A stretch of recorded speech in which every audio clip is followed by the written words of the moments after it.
मित्र हो, ध्यान म्हणजे संपूर्ण विश्रांती किंवा एकाग्रता. तुम्ही गाढ झोपता, त्या झोपण्यापेक्षा जास्त विश्रांती ध्यानामुळे मिळते. जेव्हा तुमचे मन चंचलतेपासून मुक्त होऊन शांत स्थिर होते तेव्हा ध्यान लागते. ध्यानाचे लाभ अनेक आहेत. तुमचा मानसिक स्वच्छतेसाठी याची नितांत आवश्यकता आहे. तुम्हाला सांगतो, तुम्ही रोज नियमितप्रमाणे ध्यान केले तर तुमचे मन शांत होते, एकाग्रता आणि स्मरणशक्ती पण वाढते, आराम भेटतो आणि आपण ताजेतवाने होतो. हे सर्व तुम्हाला ध्यानाने मिळाले तर तुम्हाला भाग्यशाली होण्यास कोणीच थांबवू शकत नाही. दुःखाच्या प्रसंगी ध्यानासारखा सल्लागार दुसरा कोणी असू शकत नाही. ध्यान केल्याने ज्ञानप्राप्ती होते.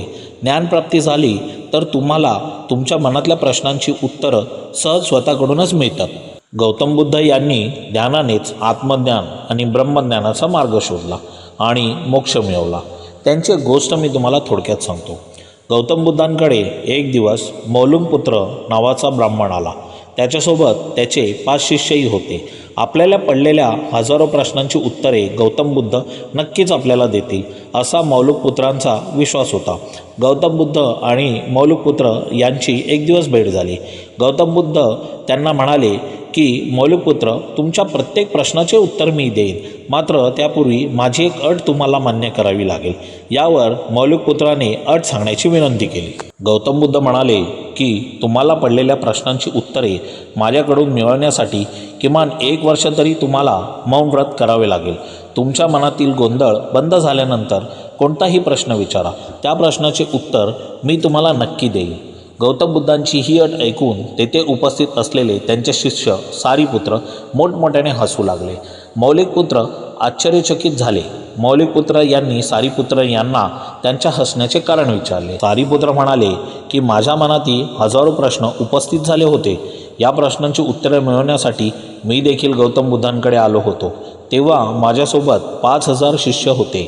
गौतम बुद्ध यांनी मलाही 1 वर्ष मौन व्रत राहण्याची अट घातली. वर्षभरानंतर माझ्या मनात कोणताच प्रश्न आला नाही. यावर मौलुकपुत्र म्हणाले की मी वचनाचा पक्का आहे. मी वर्षभर मौन राहीन. वर्षभरानंतरच यावर बोलेन. मौलुकपुत्र ध्यानस्थ झाले. 1 वर्ष उलटले. ध्यानामुळे मौलुकपुत्र इतके शांत झाले की मनाशी असलेला संवादही संपला. वर्ष संपल्यानंतर गौतम बुद्धांनी मौलुकपुत्रांना विचारले की तुम्हाला पडलेला प्रश्न विचारा.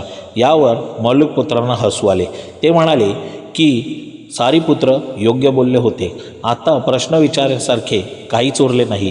गौतम बुद्ध म्हणाले की आपल्या मनाशी आपण प्रामाणिक आणि एकनिष्ठ नसू तर समस्या आणि प्रश्न उपस्थित होतात. आपल्यातील खोटेपणामुळे मनात भ्रम निर्माण होतात. या सर्व गोष्टी आपण झोपी गेल्यानंतर पडणाऱ्या स्वप्नाप्रमाणेच आहेत. मनाची एक अवस्था निर्माण होते ज्यामुळे आपल्याला प्रश्न पडतात आणि मनाच्याच दुसऱ्या अवस्थेमध्ये त्याची उत्तरे असतात. मनात प्रश्न निर्माण झाल्यावर त्याचे उत्तर आपल्याला मिळत नाही. मौन आणि ध्यानस्थ झाल्यामुळे मनाची दुसरी अवस्था खुली करण्याचा मार्ग प्राप्त होतो. त्यामुळे पडलेल्या प्रश्नांची उत्तरे आपोआपच प्राप्त होतात. हाच आहे ज्ञानप्राप्तीचा खरा मार्ग. हीच ज्ञानप्राप्ती आपल्याला ध्यानानेच मिळवता येते. धन्यवाद.